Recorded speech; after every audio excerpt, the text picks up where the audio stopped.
И снова всем привет. Hi everyone again. So I hope you had enough time to take a rest. In parallel, we are running the EATSTEF contest. You can find the address at our website. It's a very interesting track. Would you please join in? It has very interesting prices, and we'll continue with Nikolai from Infotex. He's going to speak about how he be using his encoder techniques to analyze anomalies in network traffic using TCN. I'm Nikolai from Infotex. I'm going to be talking about the detection of the attacks in network traffic with the use of the codings, advanced persistent threats, pose a lot of threats because they are arranged with an organized group of individuals to make an attack from a targeted organization. Conmen are using a wide set of tools for their attacks, and they are structured. Such attacks are clustered into different stages, and some of the stages should be performed consecutively because they cannot upload data without being granted privileges. APT attacks are persistent and long, so they may attack for a long time, get access to new data, upload the data. For classification of the stages of the APT attacks, different methods are used. One of them based upon my TRE attack matrix. It splits the attack into different tactics, 14 of them. Each of them can have different techniques. In reality, not all of the 14 tactics can be utilized. Some of them can be skipped. Initially, they may get access to database in order to look for more vulnerable data. Another method which can be used here would be the life cycle shown here from Mandiant attack. Some of the stages look very similar or look very identical to the my TRE because they would need to get access, hackers need to get access, they get privileges, but hackers will not always go through all of these stages consecutively. Sometimes they would just need to go back to find the data they needed. We mainly focused on identifying tactics. For example, server negotiation, etc. And we used different methods for detecting such attacks. Let's talk about them. These methods are split into two. Violations detections like signatures, empiric rules, expert systems, and anomalies detection, statistical methods and machine learning methods. The key difference between these two approaches is the information upon which these methods are based. The violations detections are based upon the information about vulnerabilities or exploits, and we get very high precision because if this signature is targeted at searching for these violations will be detected. Such methods are very productive because these systems do not use or utilize any complicated mathematical models for cross-validations, but they also have quite a number of disadvantages, like avoiding the threats detections. For example, if the hacker knows what these systems react to, they can bypass them or use some legitimate tools, like, for example, Windows major instrumentation. And naturally, so far, information does not exist about these violations or signatures. Such threats can overflow the detection methods for anomalies. They are based upon the normal behavior of the system, and they do not use the violations information at all. So such methods may become universal. So these systems will always consider violation any deviation from the normal state. And different methods may have different specifics, and such methods, in theory, need to identify the attacks of the 0 day. They do not use the information about the violations.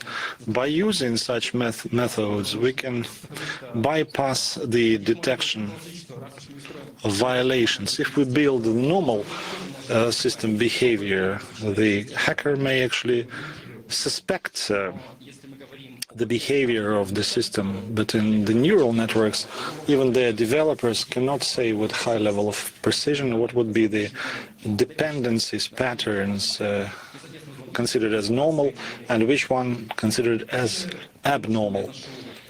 One of the disadvantages of such models would be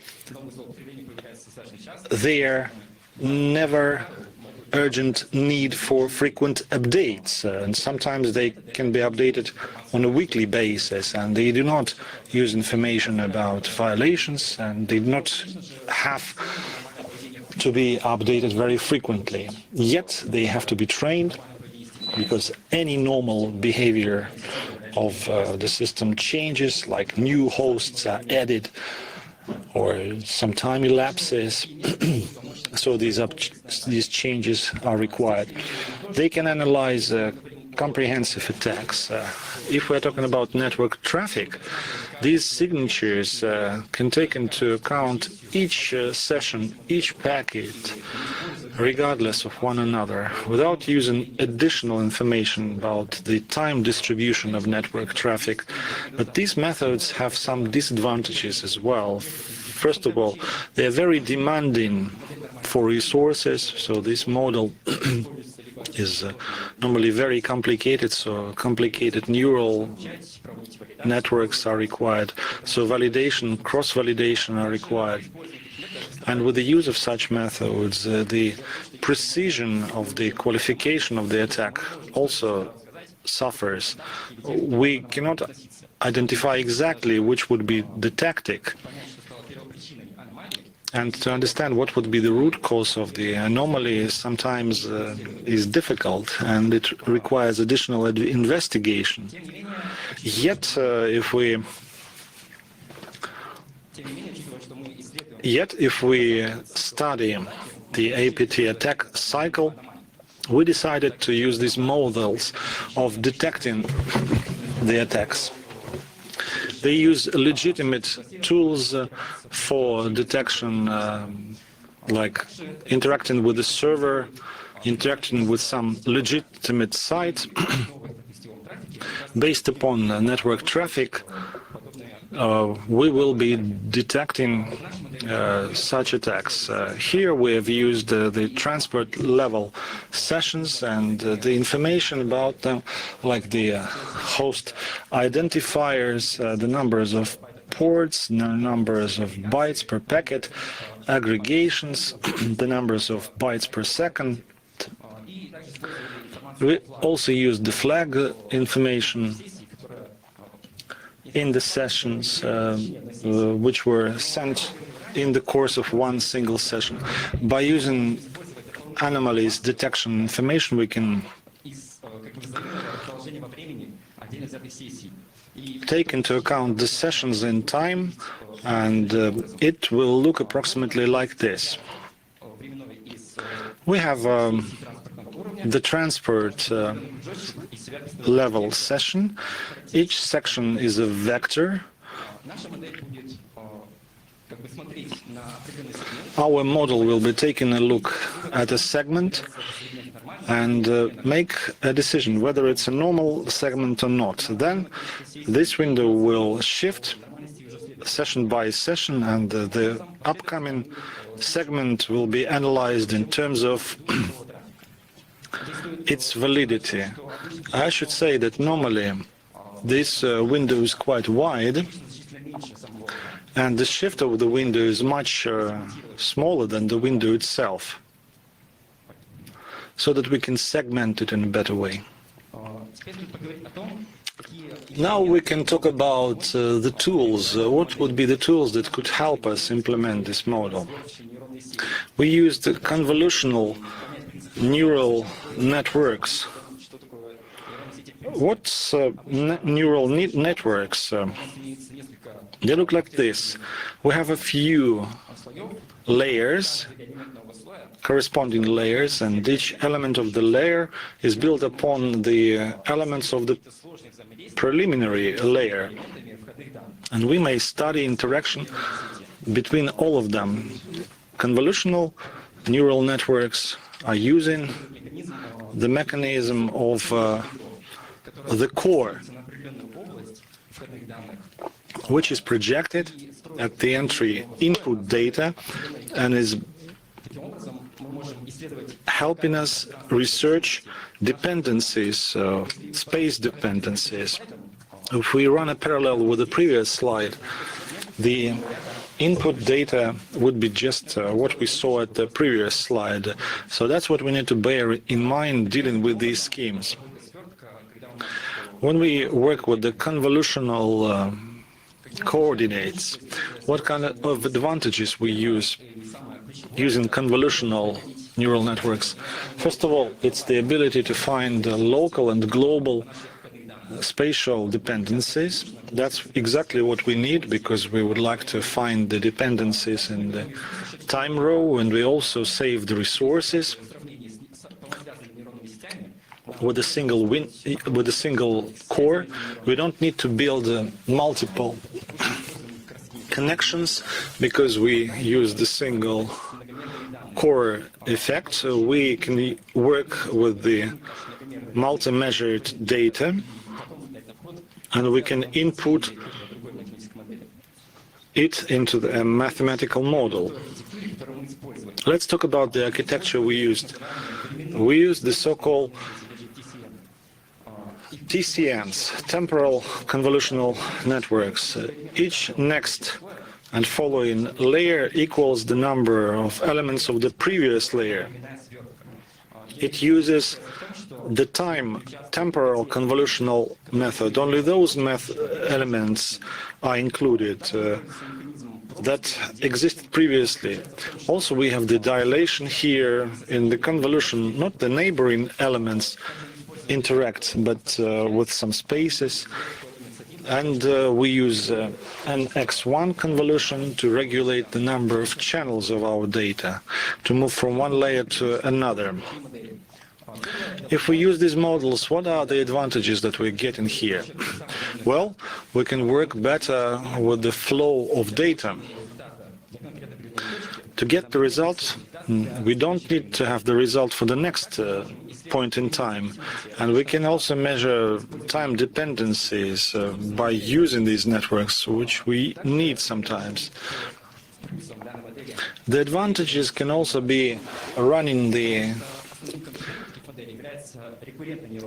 recurrent neural networks. Recurrent neural networks cannot give the result for the concurrent neural network before the previous result is obtained. Yet this model does not have such a deficiency, and it can move from one layer to another, and thus helps us run these in different tensor and parallel cores and improve our efficiency. We can use the wide window here in comparison with the recurrent neural networks, which can be trained in the worse fashion.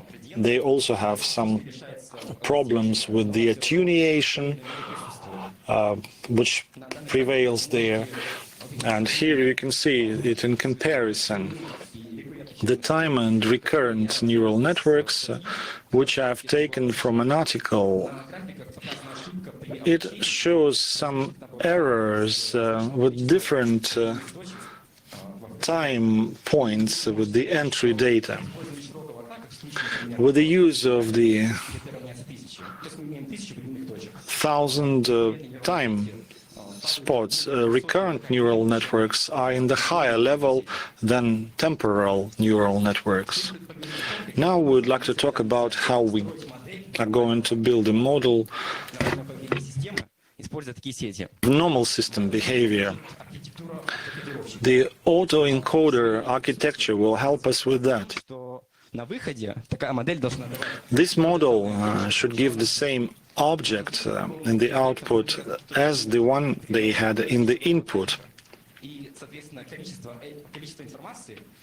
The amount of information about these objects should reduce. Thus, if we train this model with a normal set of data, it will be able to identify the patterns and help us rebuild it. The mistake here is a metric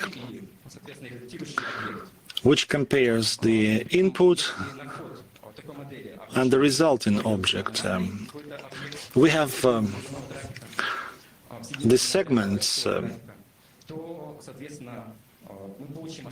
We will have the mistake of the reconstruction, which will be much higher because the patterns will be different. Approximately like that, the ultimate architecture of the network will look like. A simple network is shown here on the slide. In the decoder and encoder, we have just one layer. This is the convolution applied, then pooling occurs, then another convolution occurs, and we restore the size and form of data with the upsampling, and we use yet another convolutional layer. Thus, these networks will help us build the behavior of rows to identify the anomalies there. Then we conducted a number of tests to check the networks, identify whether it's capable of identifying anomalies, and we carried out a number of synthetic tests. We took the data from the emulated network, where we carried out an APT attack. Then we moved to the real network traffic with the embedded APT attack. In order to move to the tests, we just need to understand what would be the anomalies there. Spatial, time, and combined anomalies. Let's come up with a few examples. So let's just imagine an abstract system made up of 30 points which show the position of the system at a certain point in time. As time elapses, a sine wave will protrude, and you will see the behavior of this system over a certain span of time. You can see the curve. You can see the waveform. We just need to describe this at a few points. Instead of a sine wave, at certain points we have random parameters that do not form a wave shape, and on the contrary, time anomalies occur at certain points in time. Here you can see that the x15 point had no anomalies, but it had some sine waves. Yet x equals 25, we inserted the anomaly, a time anomaly. in this space of time. And it does not show us beautiful sine waves, but it shows some ugly detections described as anomalies. This is a combined anomaly, and very often we face with such ones. Can our model detect anomalies of different time? Let's conduct synthetic tests to do that. 30 time rows with sine values. We added noise there just to understand the noise factor, and we took only the one, the second, and two in the third one to understand how this model would react. With some time delay, so that they do not overlap in time. Then we trained the model,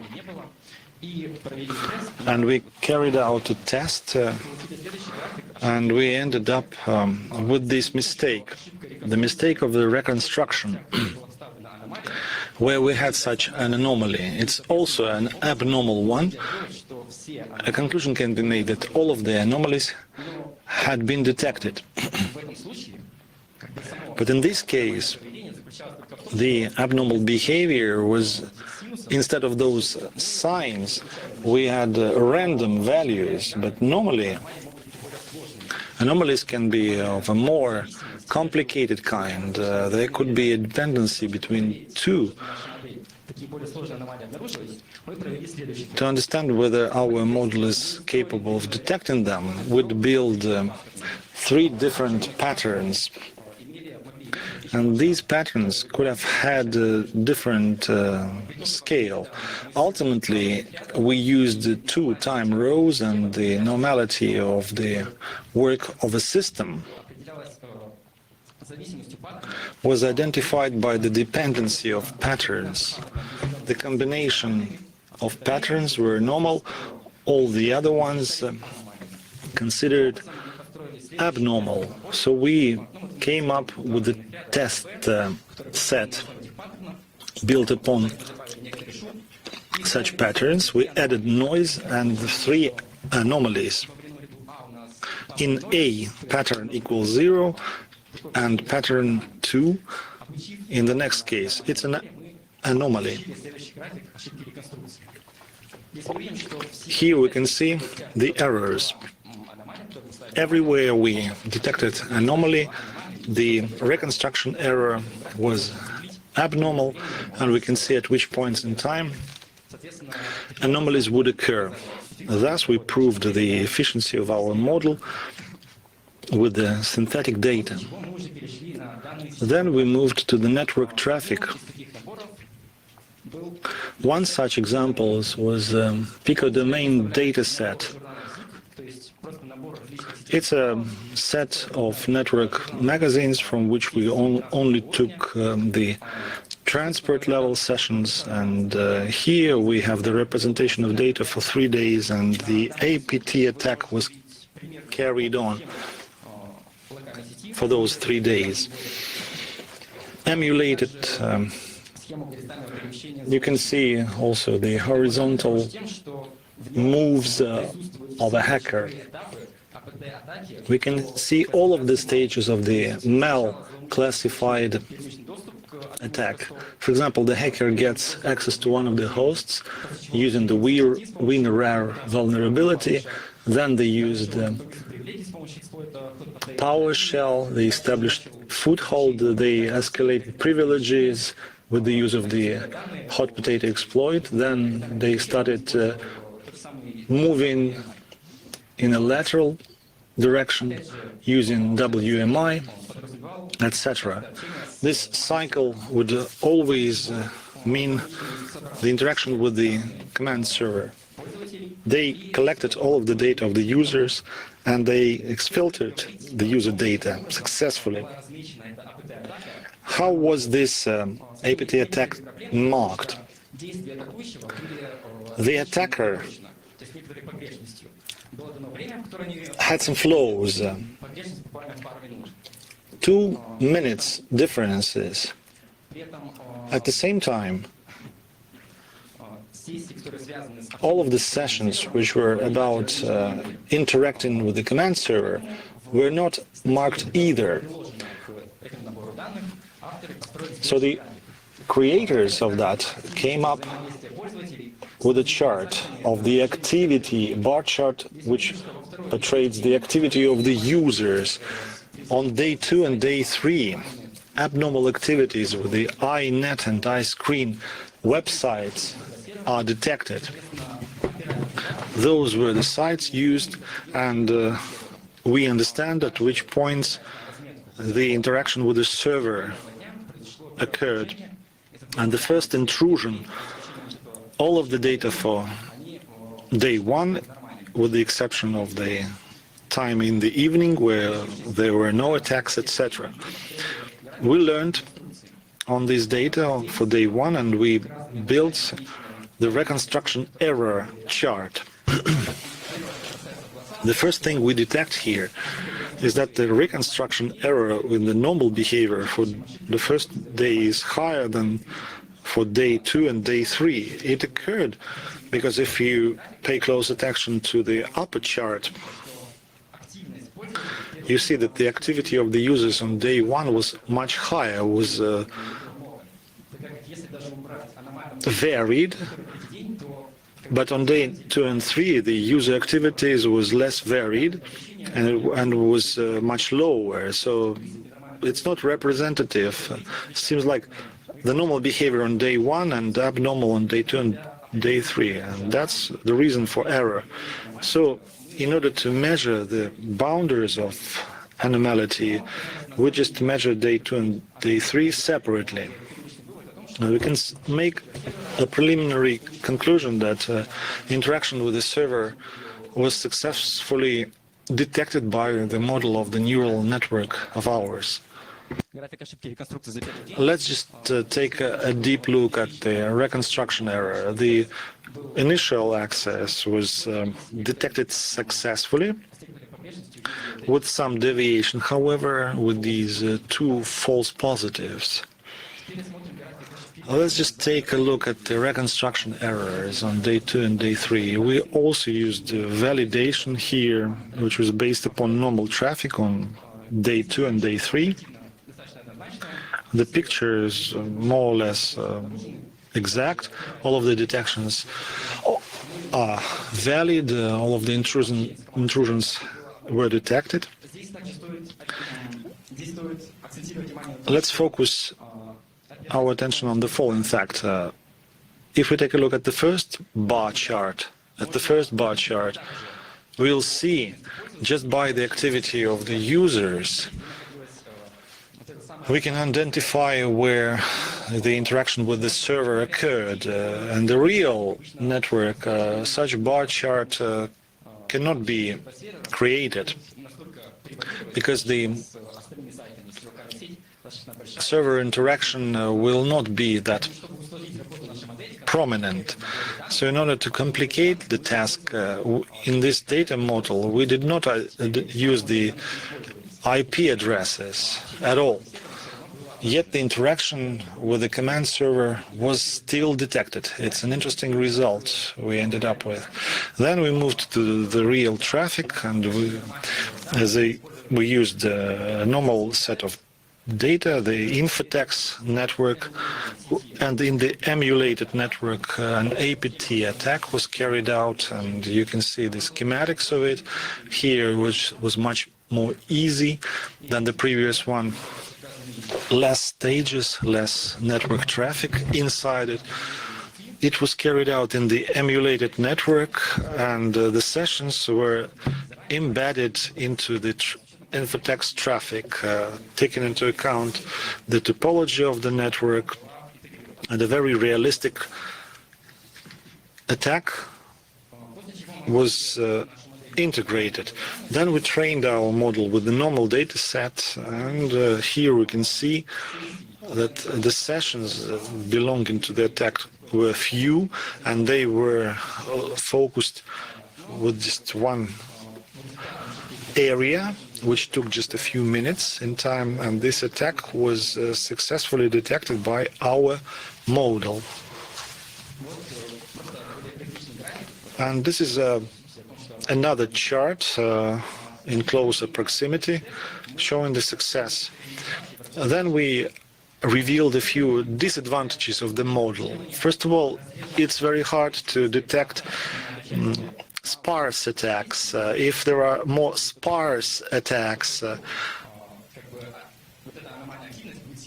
such abnormal activities will be diluted with normal activities. If there were 10 sessions, 10 network sessions, but they were very, very sparse scattered around among 10,000 of normal ones, we wouldn't be able to detect it because it's diluted and is very sparse. Another deficiency of this method, it's insufficient localization of the attack. We cannot say very precisely at which point of time it started and when it ended. And the last deficiency here is very hard to identify the stages of the attack, which is generally true for other models as well. How can we improve the model, and how did we actually improve it? By using the following method. Take a look here.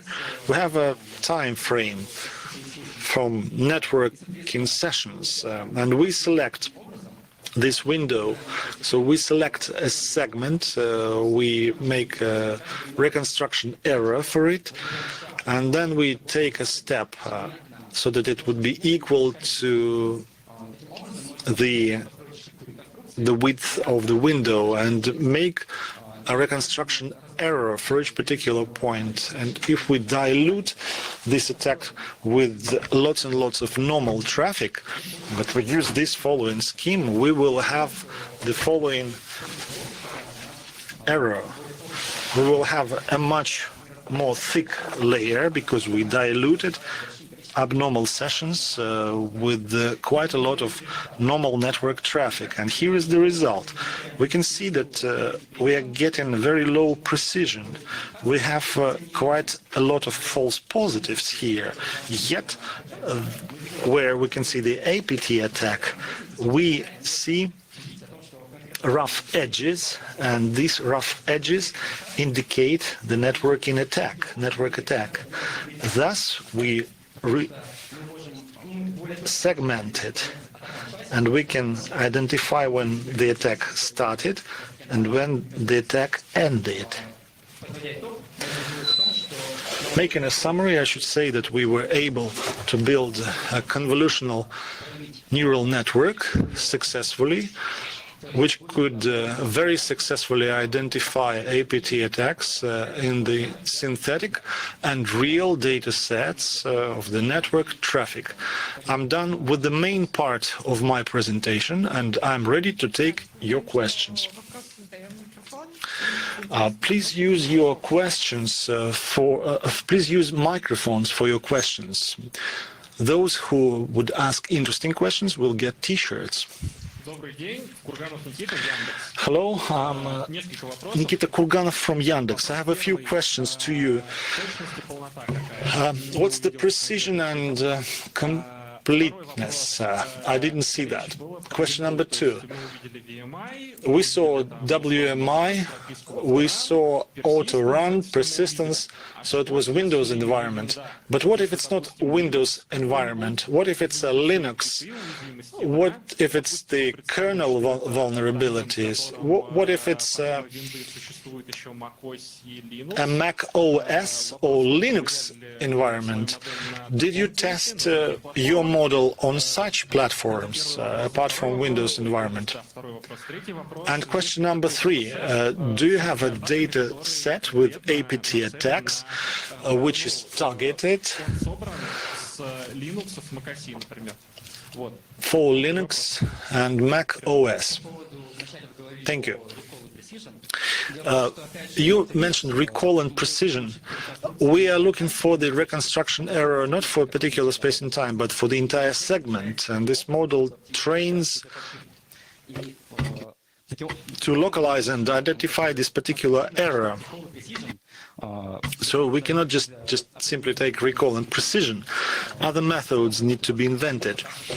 We can evaluate this work like this.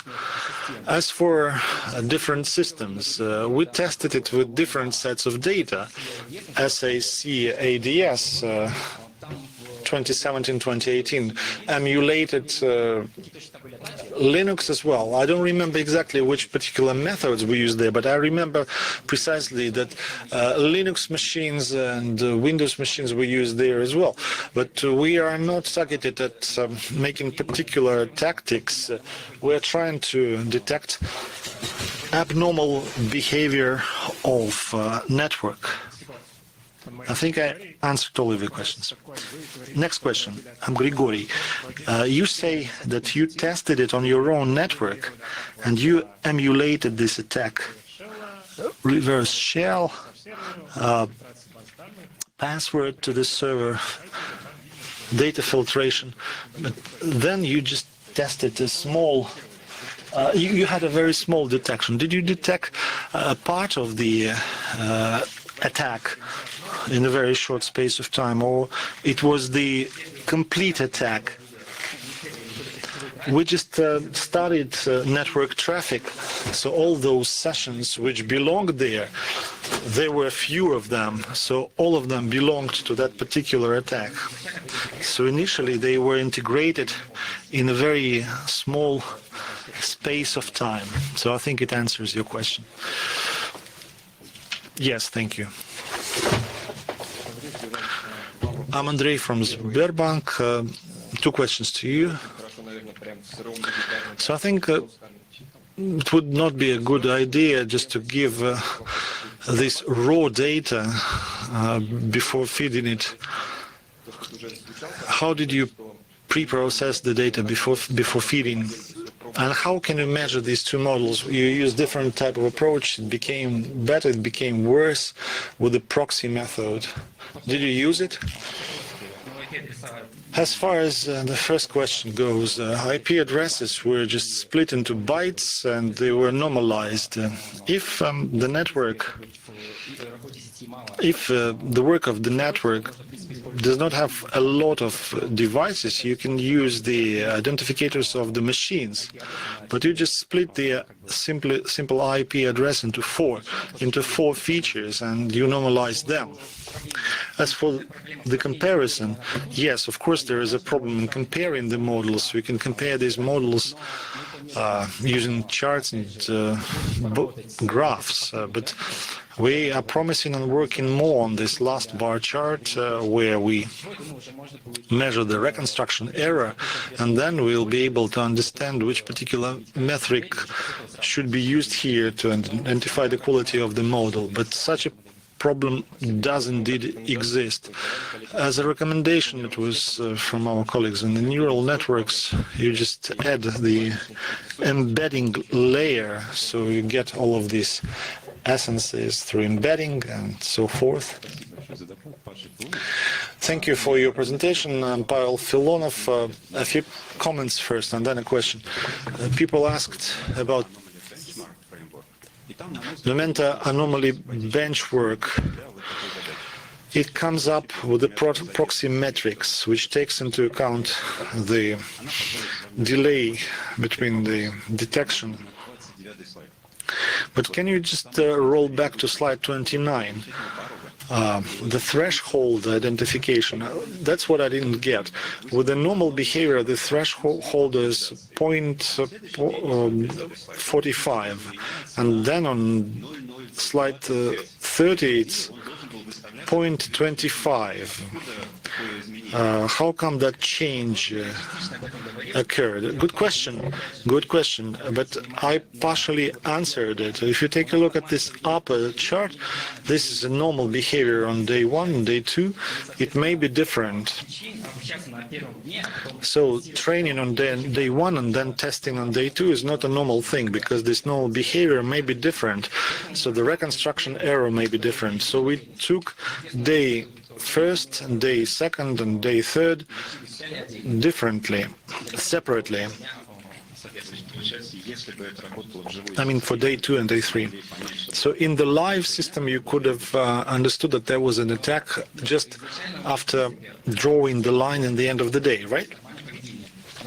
No, when the system works, it has some normal behavior. Based upon that, we can track it, track this normal behavior. It's basically more a problem of a set of data. Thank you. And you compared it with the recurrence. It's an interesting comparison, but I think today, if we really wanted to compare different types of approach, it would be nice just to see what recommended well. Transformers, for example, NLP and transformers really show really well in this area. Interesting insight. Or you may alternatively take a very simple method, an alternative method in the window mode, and see the detections, because it can be applied here with a time coder, and in its essence, it's much simpler. It's just a comment in the end. So there may be a simpler example. I think I need to study this question much more. Thank you. Thank you. Hello, I'm Andrei Matskevich, and thank you for your presentation. Could you please explain more in detail the processing tract from the moment you get network packets to the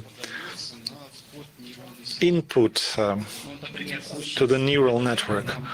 From speaker domain, we had the logs from where we only took the traffic, the information about the sessions of the transport layer, and we had some features there, IP addresses, the numbers of ports, and we only used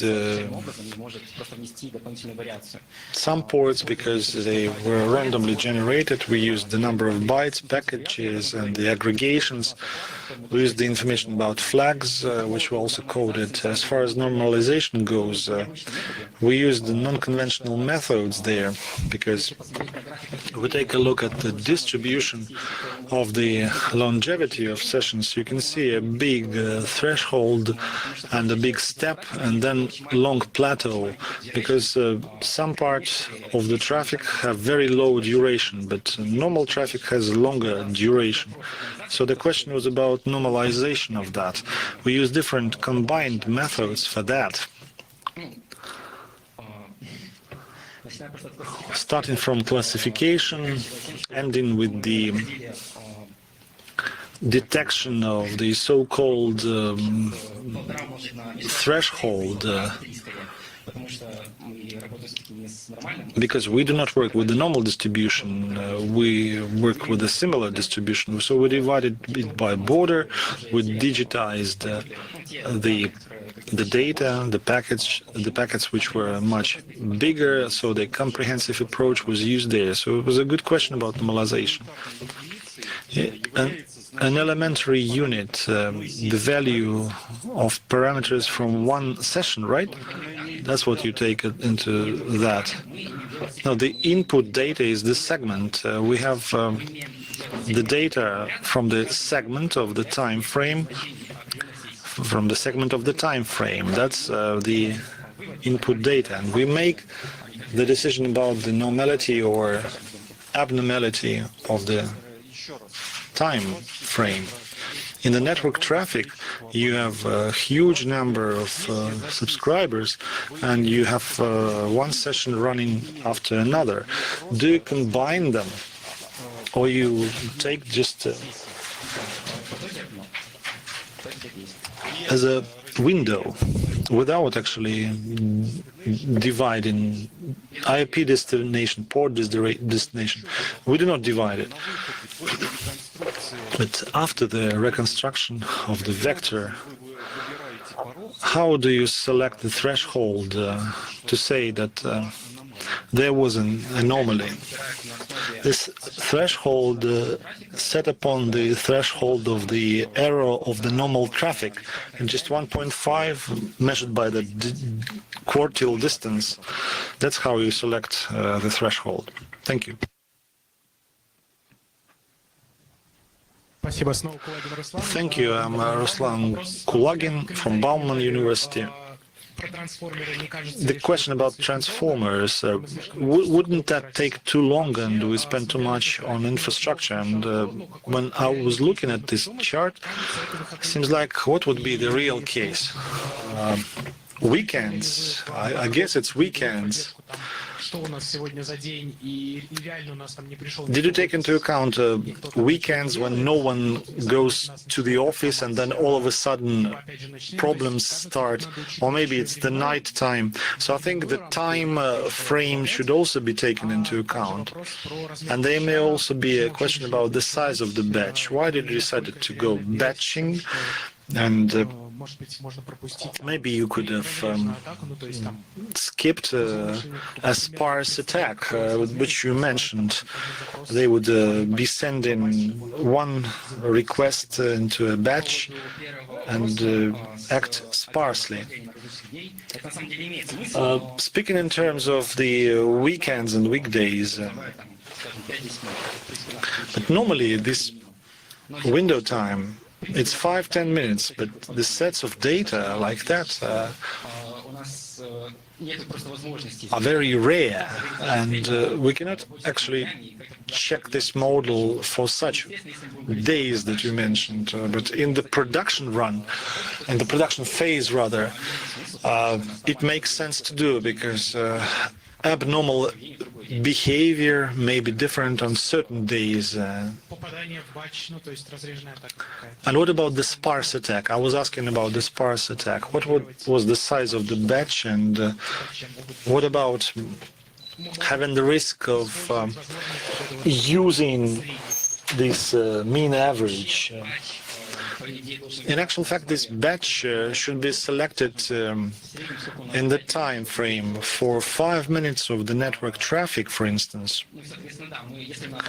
So if this is a sparse attack, there would be a problem finding it.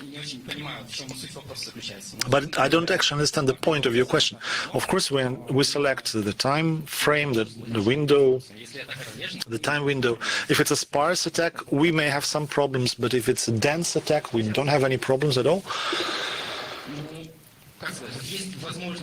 And another question from the floor, which we didn't hear.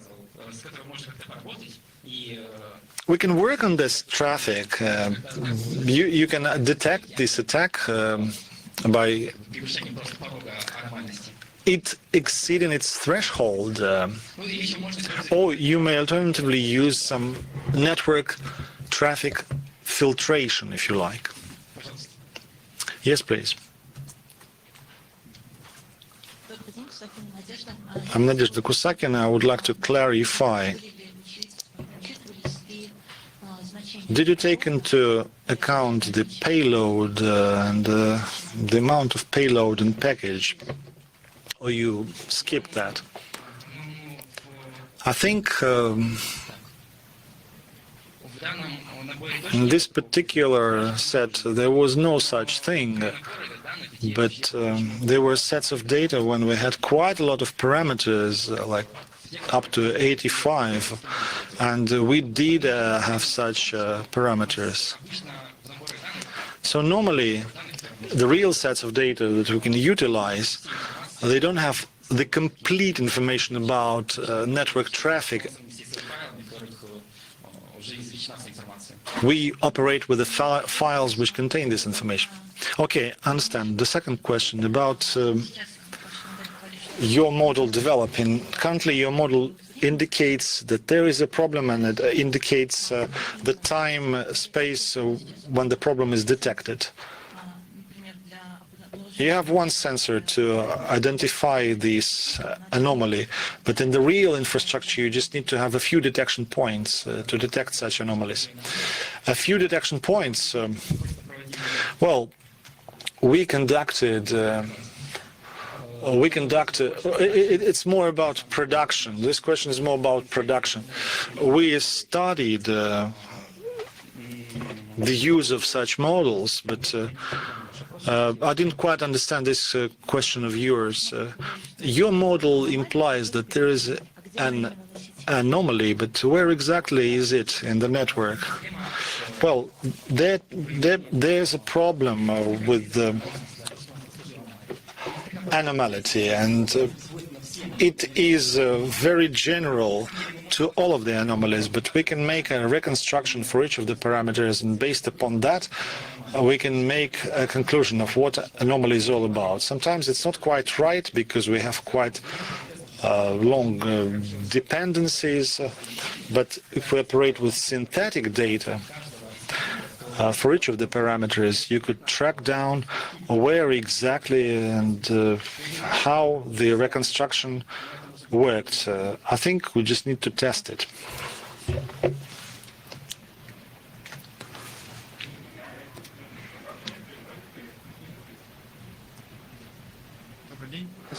Hello, thank you for your presentation. The question is, you considered this anomaly in the process of work. So in actual fact, we launched this model when the hacker is already sitting there. How can we detect the malicious part in the training phase? Well, such a problem does exist. We don't have a normal traffic, so we cannot build the model of normal work and normal performance of the network. But what we can do, well, we don't know that we have hackers in the network. But if we build the normal model, we will not detect it, but we will detect the next one. If it logs out, we will be able to put our finger on that moment when they log out. So it's one of the options, I'd say, yes.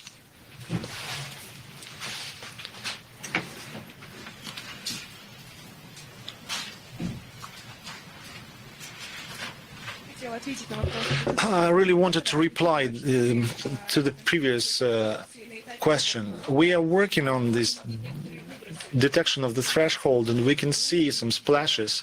If the hacker was just doing something in the attack while we were gathering normal traffic, making a mobile model, we can see some splashes, and we identify this threshold not by splash, but with a normal traffic. Then this threshold will be lowered, and we'll be working with this poisoned traffic, and we'll be able to track this anomaly. Yes, basically this approach can work. It can work, and such anomalies in the network traffic, there'll be fewer. But we can assume that half of the traffic may be abnormal. So I think that was the question. But this is a very hypothetical scenario, I think.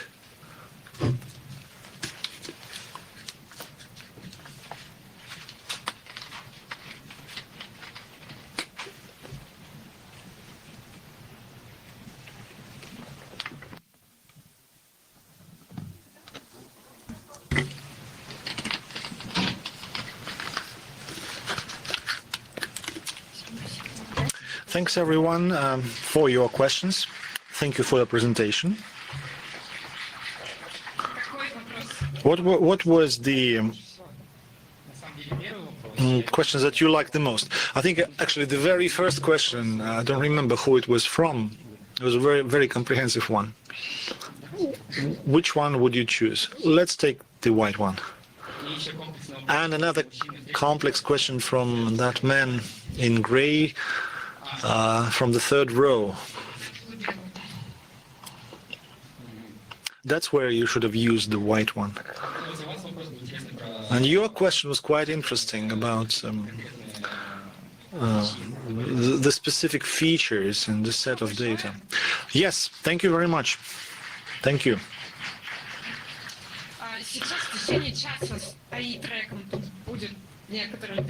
There will be a 1-hour break for here back at 3 p.m. We will have reports about the big data safety and security, GANs and biometric security. So please join us back here at 3 p.m.